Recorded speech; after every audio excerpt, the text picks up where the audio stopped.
Hello and welcome to a journey of clarity, a personal exploration of getting in tune with yourself and in tune with others with your host, Dr. Natanael Costea. This is a journey of emotional and spiritual awareness, of discovering what life truly means, and a clear shift from an ego-driven world to a meaning-driven world.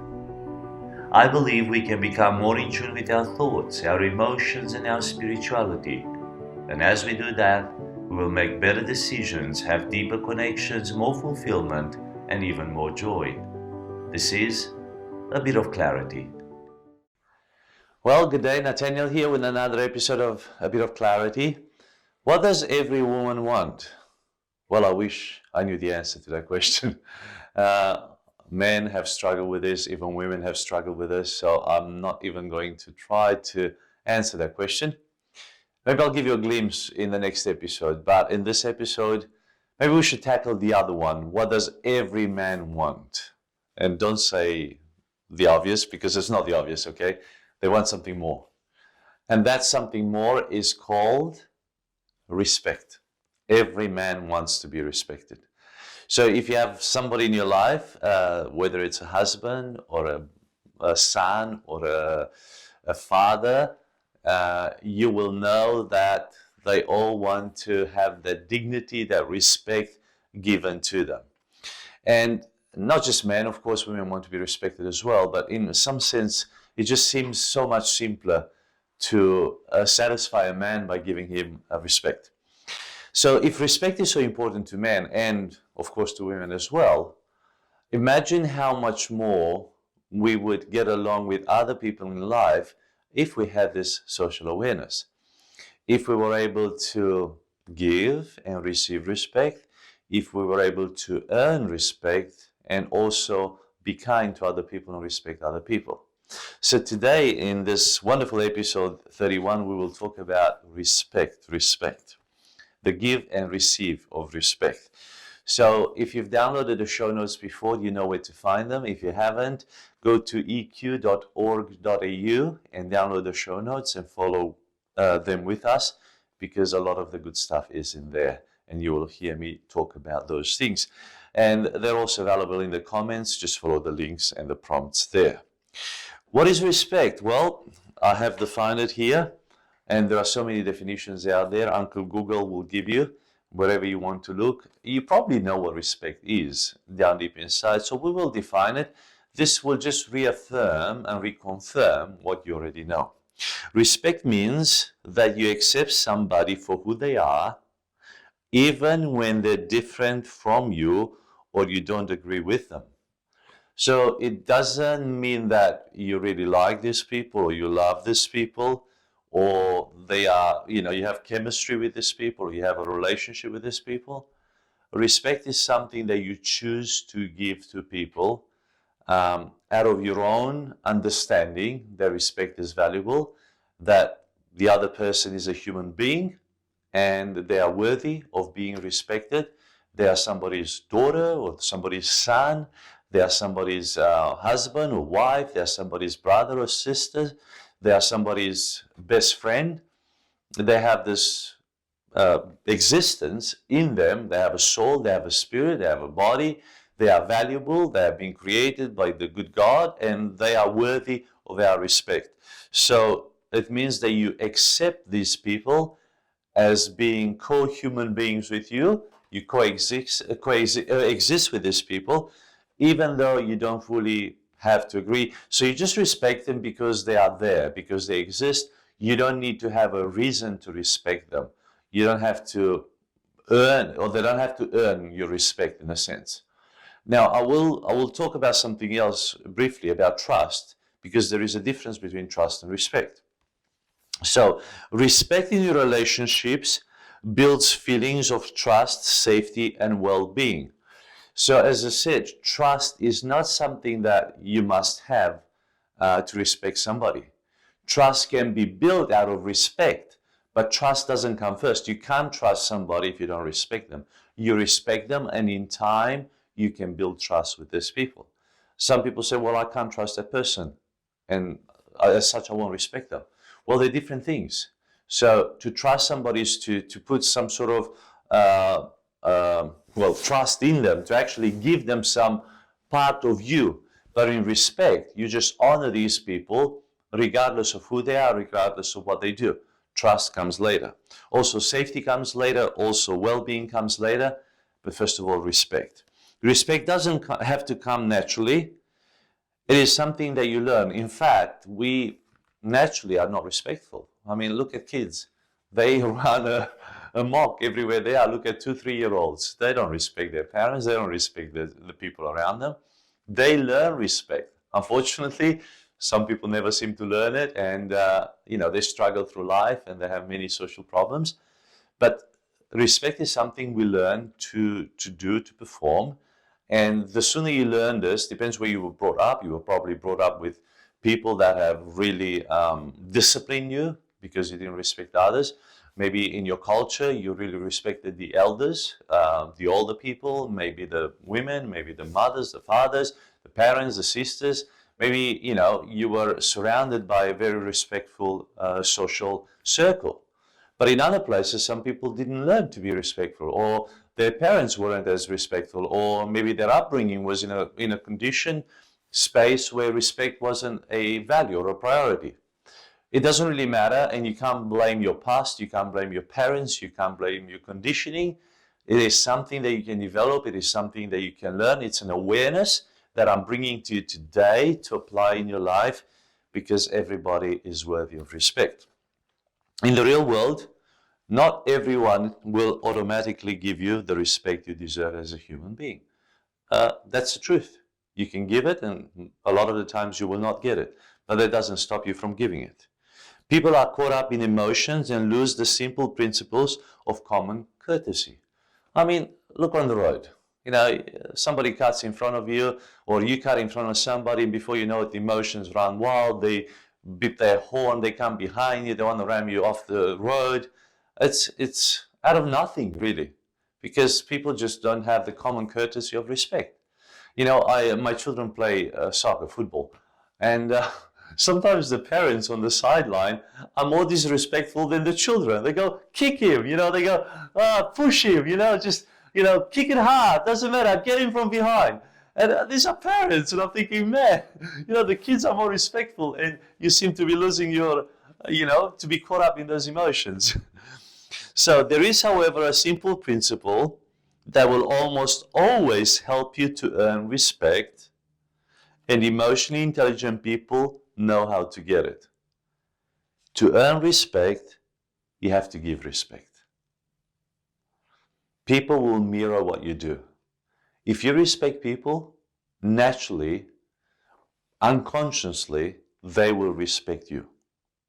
So to earn respect from other people, you give it first. And usually, people will respond with the same side of the coin to you. In the sense, they will mirror what you do. So if you respect them, even though a lot of these people that you encounter are generally disrespectful, the moment that they come in contact with you, will just be transformed. They'll start respecting you. They'll start giving you respect. You will earn their respect because you have given it.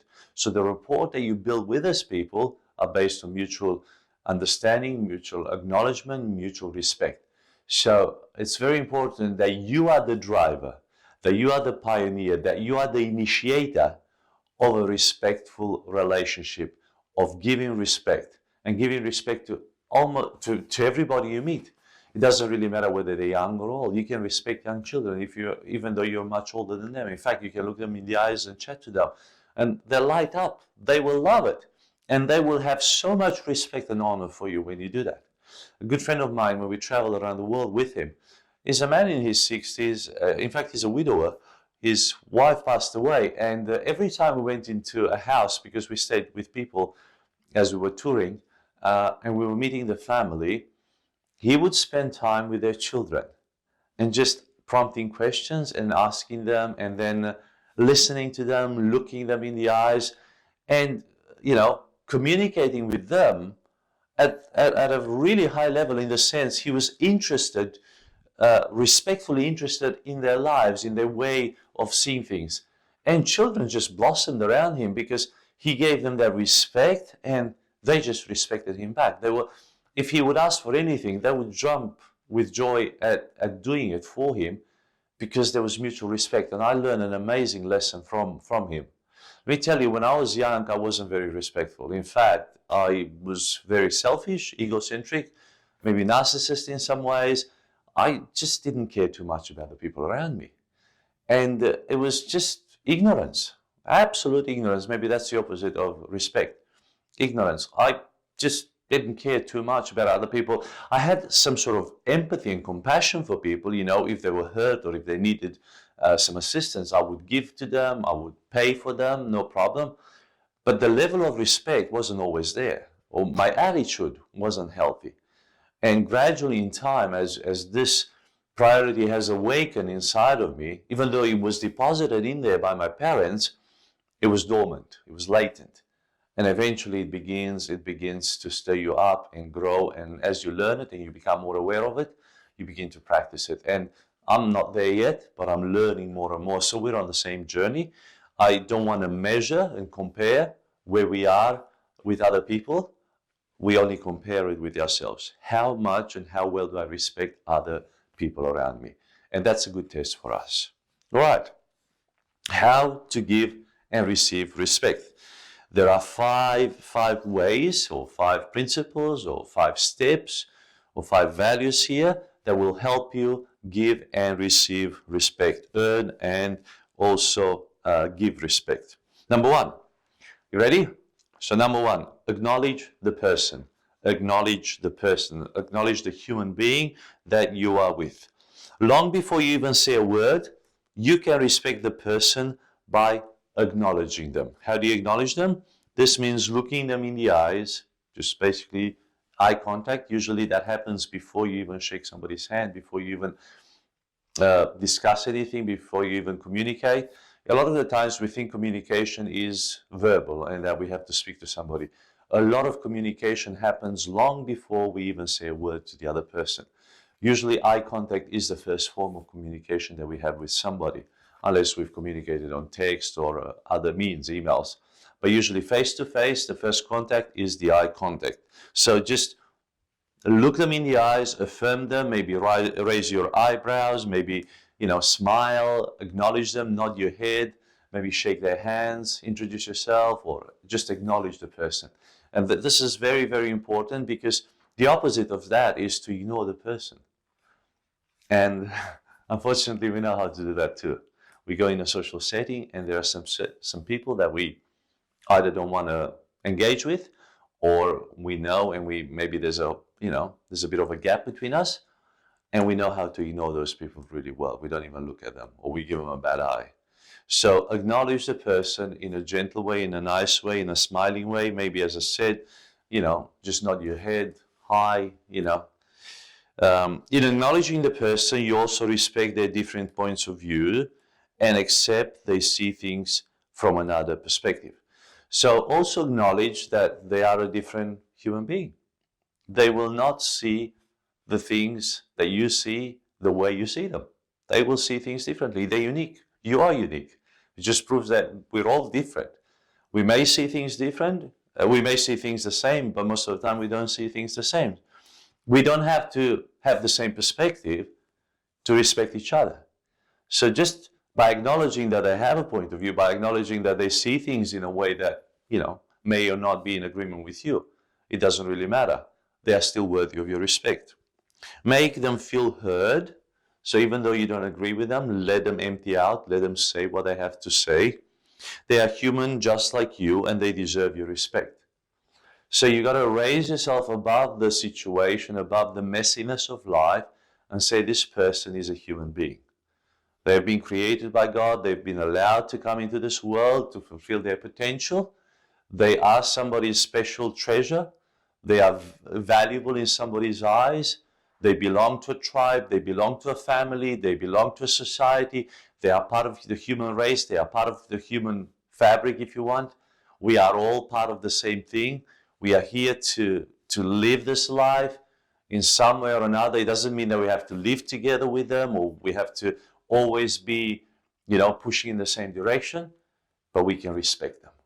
We acknowledge them, that they are worthy of respect because they are God's creation. It's as simple as that. They exist here, and they've been placed in this world, they've been created, they were born into this world, and they have that human aspect, human dignity as a created human being, and we must acknowledge that they exist, they're here for a purpose, they're valuable, and we must respect them.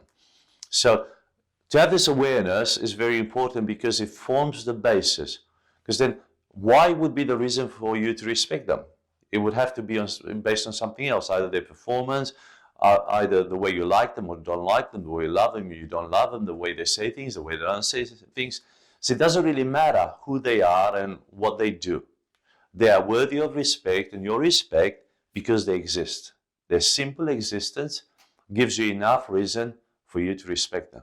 Because you yourself want exactly the same. You want to be dignified, you want to be honored, you want to be accepted, and you want to be acknowledged, and you want to be respected as a human being, no matter who you connect with, no matter where you are, no matter how well people understand you or they don't understand you.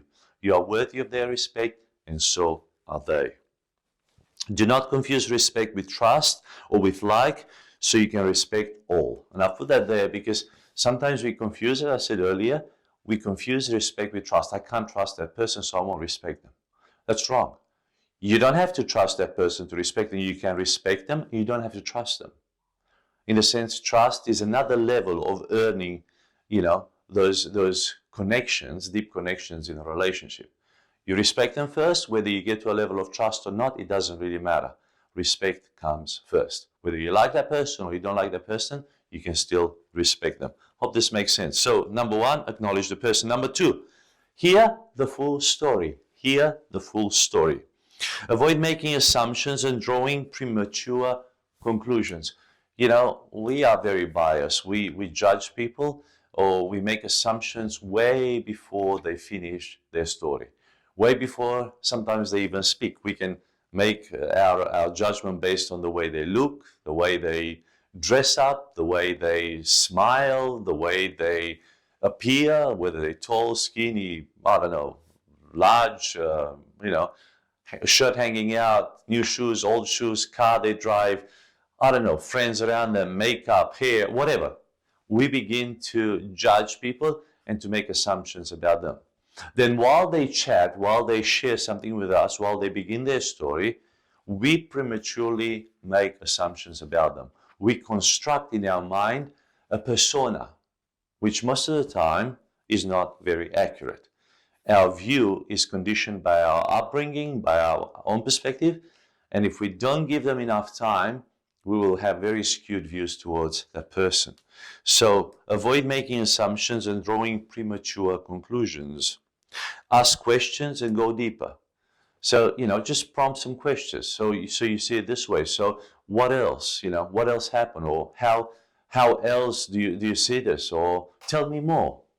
Just go deeper.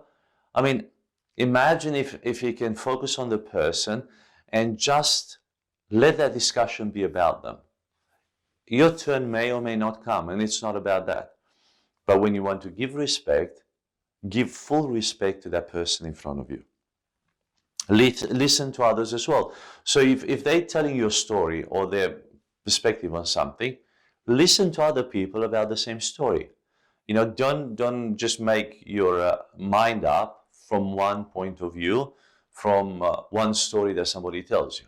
Maybe read on that subject, maybe listen to other people. Get a full picture of that story before you come up to a conclusion or to an action. People will respect you when you take time to hear them out, to get their side of the story. Everybody has a story, everybody has a side of their story. You don't have to agree with them, you don't have to help them necessarily, but to give respect is to hear them out, is to let them empty out. And the greatest need out there is for people to listen. A lot of these people don't need to, intervene. They don't need an intervention from somebody. They need to be heard. In fact, I'll give you another tip. If you're a man and, your wife needs to be heard as well. the greatest respect that you can give your wife is to listen to her and just quietly and just let her empty out. Not not offering a solution. She's not looking for a solution. She's looking for listening ears and listening heart. So learn and hone in on this skill. So number 2 here, the full story. Number 3, set a healthy tone. Set a healthy tone. When you approach people in a calm and reasonable manner, chances are much higher that they will respond in the same way. So, they may come up here in the level of directness, in the level of anger, in the level of emotions, ready to erupt, ready to explode, ready to get their point of view in your face. And the way you respond to that is massive. Do not react. If they're upset, you don't need to be upset with them. You just need to be calm, you need to be content, you need to be composed, because you can set the tone of that conversation. You can go head to heads with that person, or you can calm that person down by yourself, bringing that calm atmosphere or presence in that discussion. You can really bring a beautiful tone in your persona in that discussion.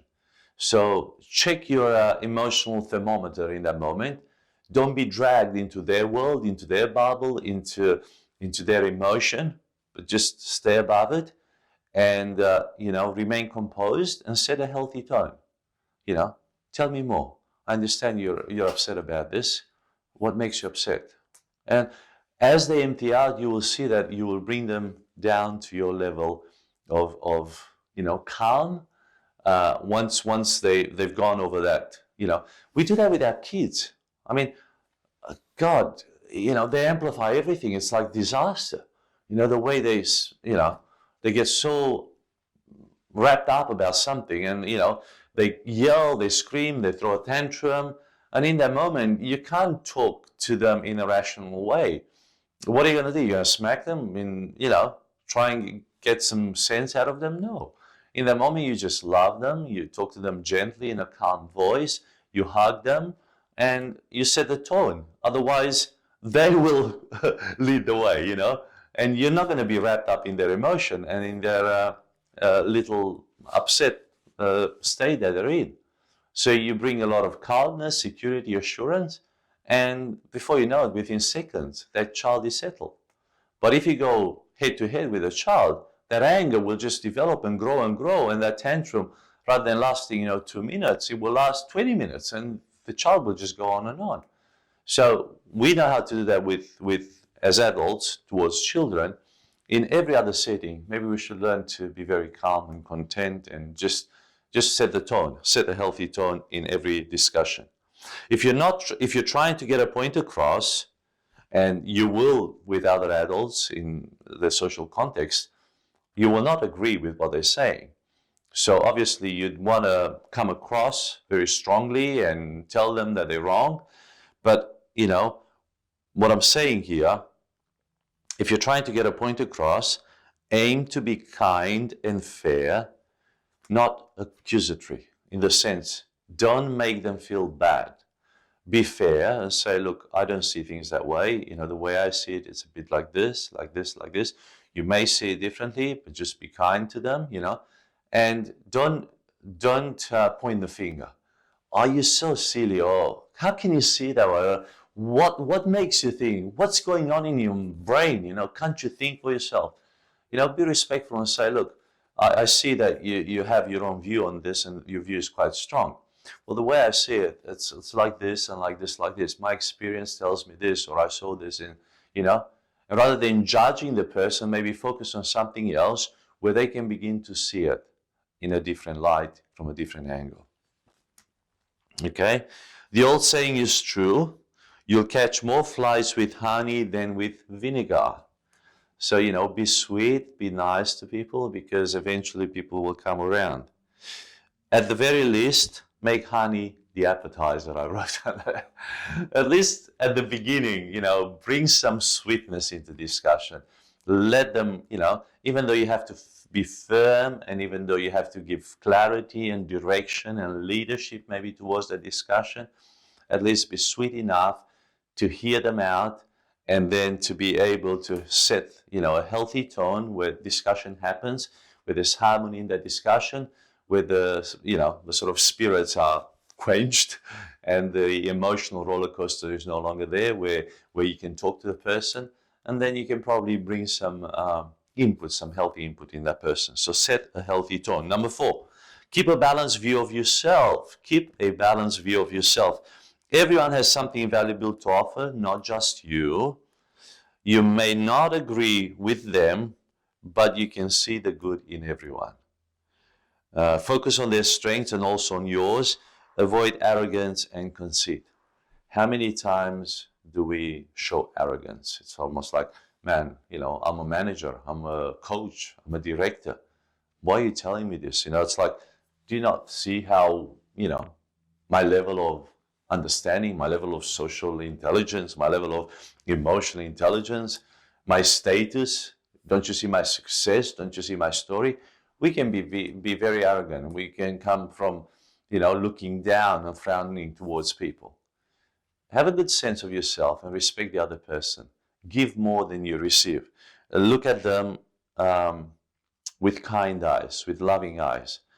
See the good in every person. There must be something great in every person. Focus on their strengths. Focus on your strengths as well. And don't let yourself be a narcissist. Don't let yourself think much higher of yourself than you are, because arrogance will never gain you any respect, and it will actually, break relationships, and people won't want to be hanging around you. So just keep a balanced view of yourself. See yourself in that discussion as well. See how well you communicate and how well you honor the other person. Number 5, and this is obvious. Apply the golden rule. Apply the golden rule. Treat others as you want to be treated. This is the best definition of respect. Treat the other person as you would like to be treated. You like to be respected. Please respect others as well. The beauty of this principle is not in what we say, but it's in the way of how we practice it. It's in practicality. I know we know the golden rule, we don't often apply it. So make sure you practice this.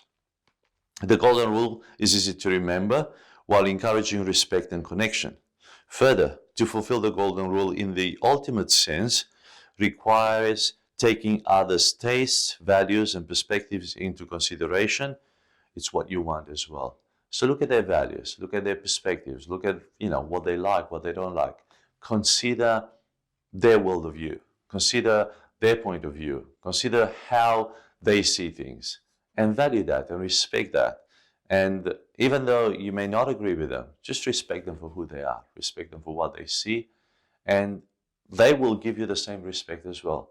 And maybe you can bring some, input in their lives. Maybe, once you heard them, once you've given them your respect, they will also respect your point of view.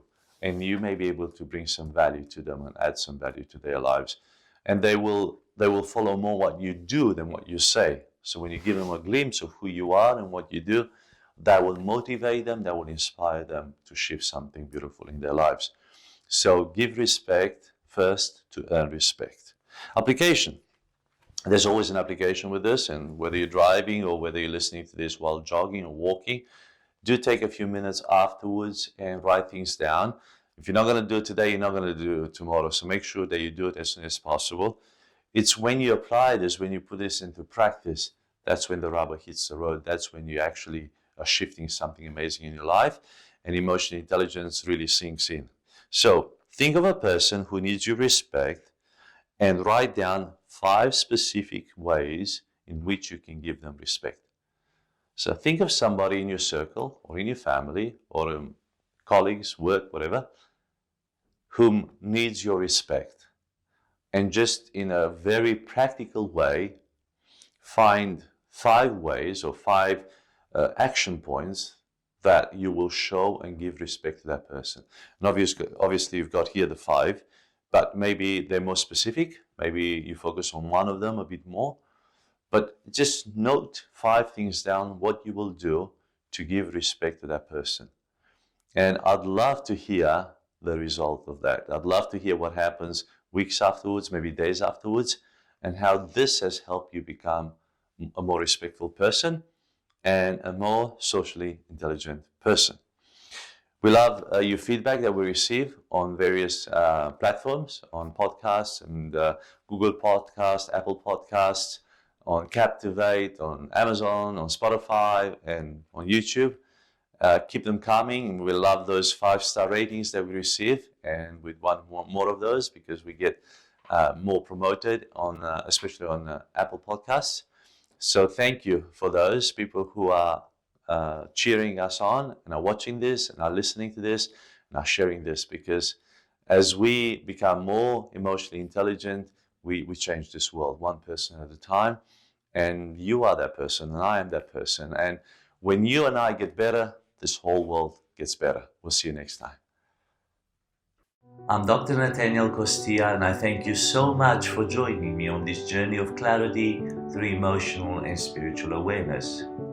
If you feel blessed by this presentation, please subscribe, rate, comment, and share it wherever you're enjoying it. And until next time, this was a bit of clarity.